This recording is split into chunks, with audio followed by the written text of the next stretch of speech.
নমস্কাৰ।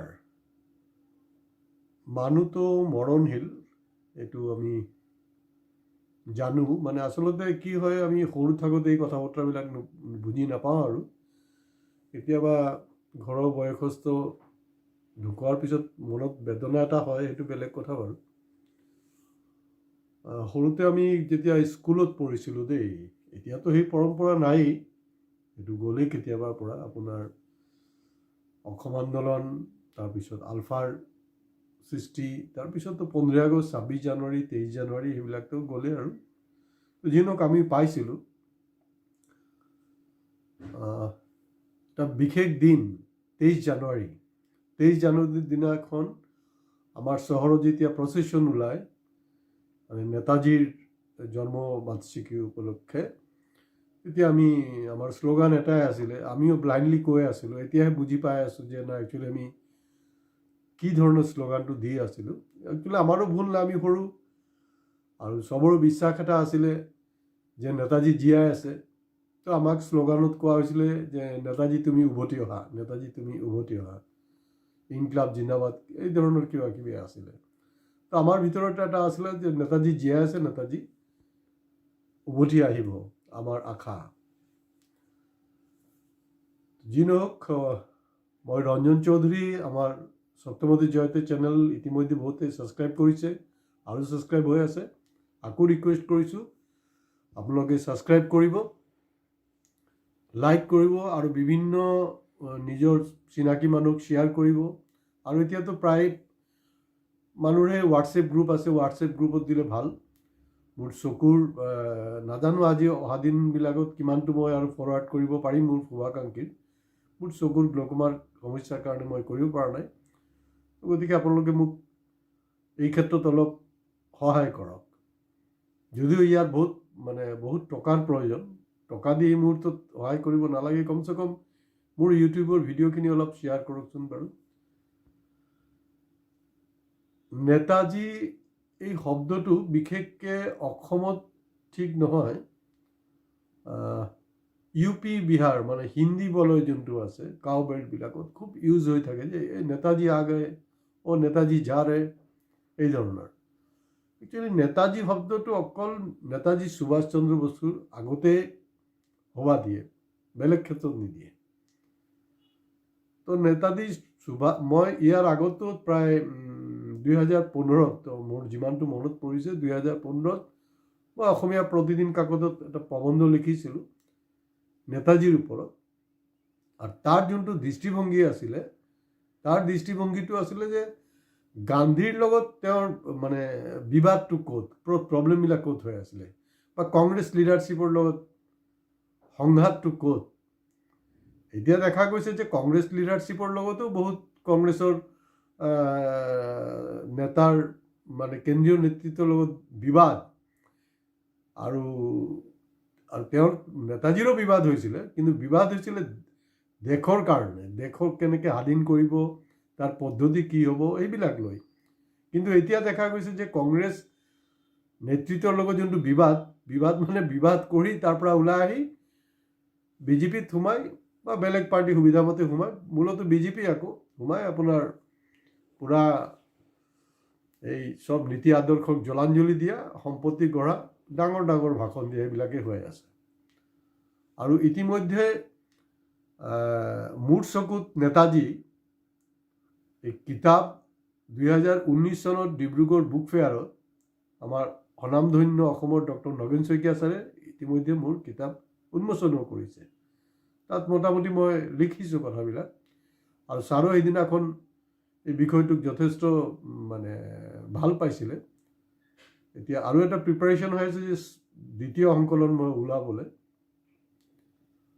আৰু এতিয়াও মানে প্ৰায় 10 বছৰ 11 বছৰ পিছত কিন্তু আকৌ নেতাজীৰ ওপৰত মোৰ প্ৰবন্ধ ওলাইছে, আৰু তাৰ দৃষ্টিভংগীটো বেলেগ দৃষ্টিভংগী। কাৰণ নেতাজী ইমান এটা ভাষ্ট মানে ষ্টৰি, বা ইমান এটা ভাষ্ট কেৰেক্টাৰ, ইমান মানে উত্থান পতন, ৰাজনৈতিক মানে এটা হেৰি, তো ইমান ইজি নহয় গোটেই বস্তুটোক অধ্যয়ন কৰা, কিতাপ লেখা, প্ৰবন্ধ লেখা।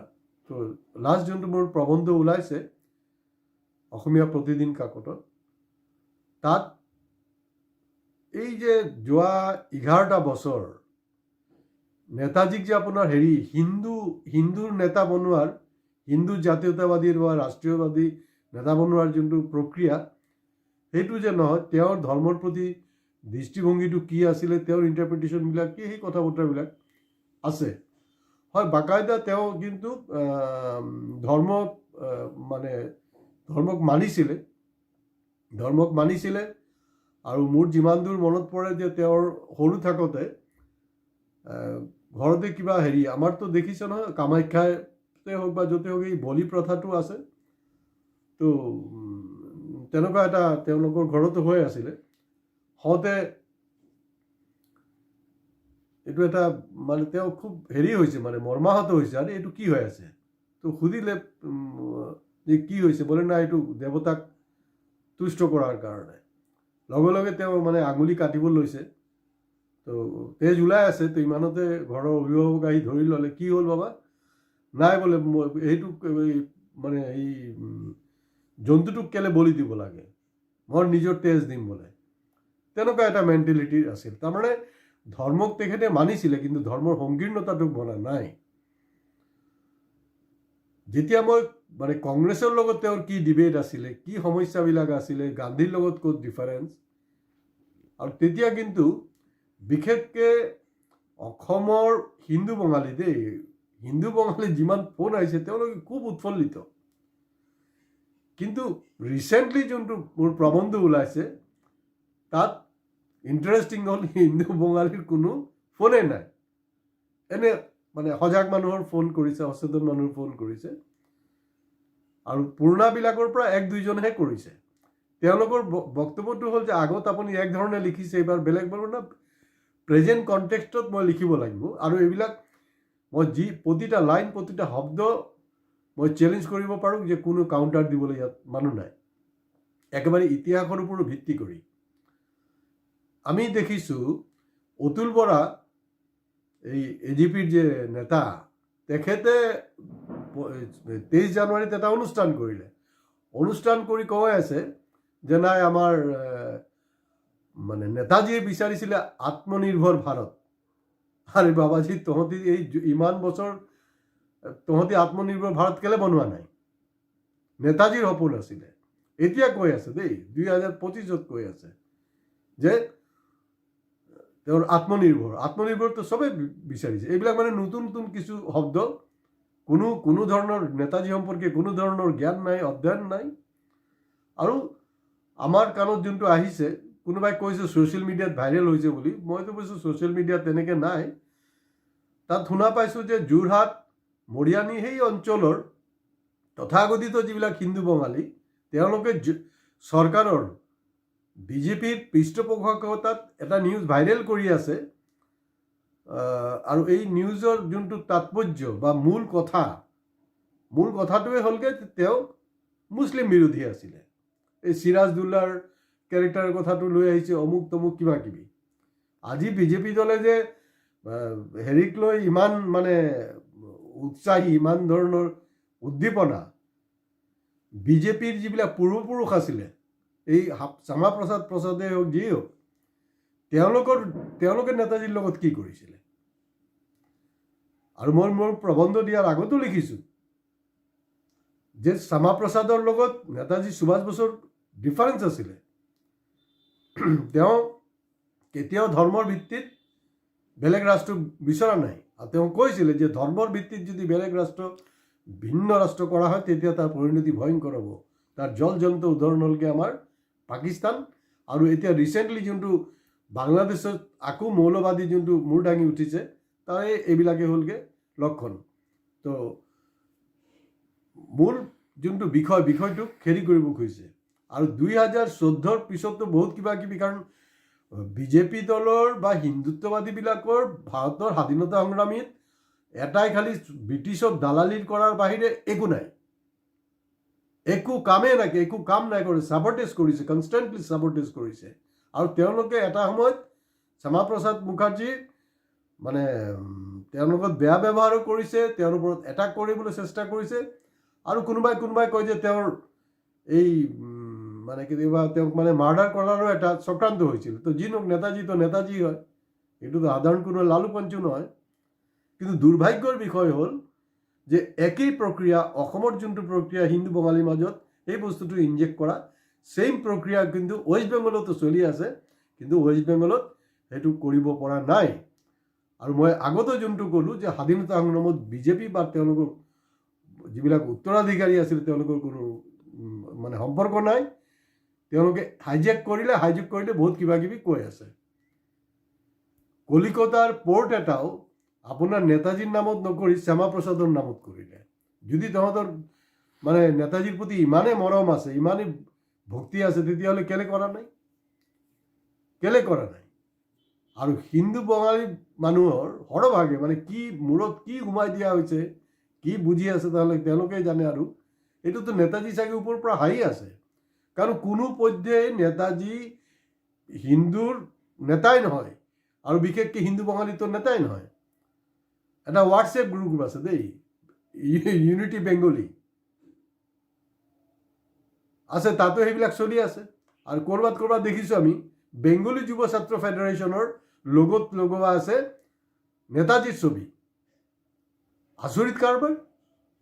তেওঁতো বেংগলী বা হিন্দু বা মুছলমান হিন্দীভাষী বা অমুক তমুক সেইবিলাক লৈ কোনো হেৰিয়ে নাছিলে।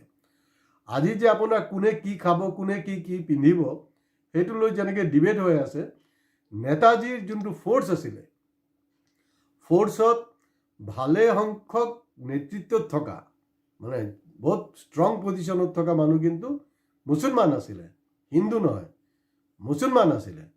কাৰণ এই বস্তুবিলাক আপোনালোকৰ অধ্যয়নৰ প্ৰয়োজন আছে।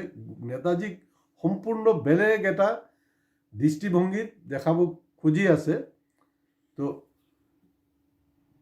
পীযুষ হাজাৰিকা আৰু কোনোবা আৰু এটা প্ৰচেছন ওলাইছে, আৰু এটা জমনি। তাতো কি আপোনালোকে কওকচোন বাৰু, এই মানুহবিলাক বুকুত হাত ৰাখি ক'ব পাৰিবনে যে নেতাজী সুভাষৰ আদৰ্শৰ লগত তেওঁলোকৰ কোনো ধৰণৰ মিল আছেনে নাই? ঠিক আছে বাৰু, মোৰ কথাখিনি বাদ দিয়ক।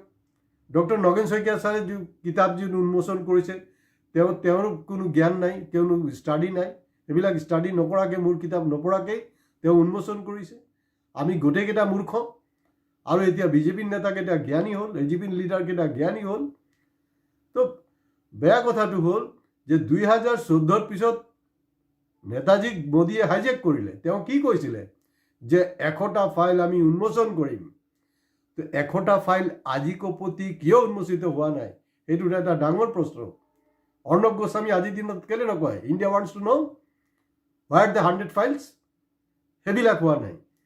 আৰু 2014 আগত কিন্তু নহয় দেই, 2014 পিছত এই আপোনাৰ তেওঁৰ পৰিয়ালৰ মানুহে মানে অনিতা বোস মানে আপোনাৰ হেৰিৰ ছোৱালী, আমাৰ নেতাজীৰ সুভাষ বসুৰ ছোৱালীয়ে কৈছে যে ভাৰতবৰ্ষত এতিয়া যোন এইবিলাক চব ৰেকৰ্ডেড বস্তু, ভাৰতবৰ্ষৰ এতিয়া যোনটো চলি আছে, এনেকুৱা এটা ভাৰতবৰ্ষ কিন্তু নেতাজীক কেতিয়াও বিচৰা নাছিলে। সেইটো মোৰ ষ্টেটমেণ্ট নহয়, এতিয়া খুদ নেতাজী সুভাষ বসুৰ ছোৱালীৰ ষ্টেটমেণ্ট। তো গতিকে দেশ কোনফালে গৈ আছে, তো বিজেপি এইবিলাক হাইজেক কৰি লাভ নাই। হাইজেক নকৰাকৈ তেওঁৰ আদৰ্শ পালন কৰক। আৰু অদ্ভুত কাৰবাৰ হ'ল, ইয়াৰ নেতাজী হওক, ইয়াৰ স্বামীজী হওক, জ্যোতিপ্ৰসাদে হওক, বিষ্ণুৰাভা হওক, চবকে হাইজেক কৰি তেওঁলোক সেইটোক লৈ মাৰ্কেটিং কৰি আছে। গতিকে এই মাৰ্কেটিঙত আপোনালোকে বুৰ্বক নমৰিব। কিন্তু আপোনালোক আমাৰ চেনেল ছাবস্ক্ৰাইব কৰিবলৈ নাপাহৰিব দেই। আজি ইয়াতে শেষ কৰিছোঁ। নমস্কাৰ, ধন্যবাদ।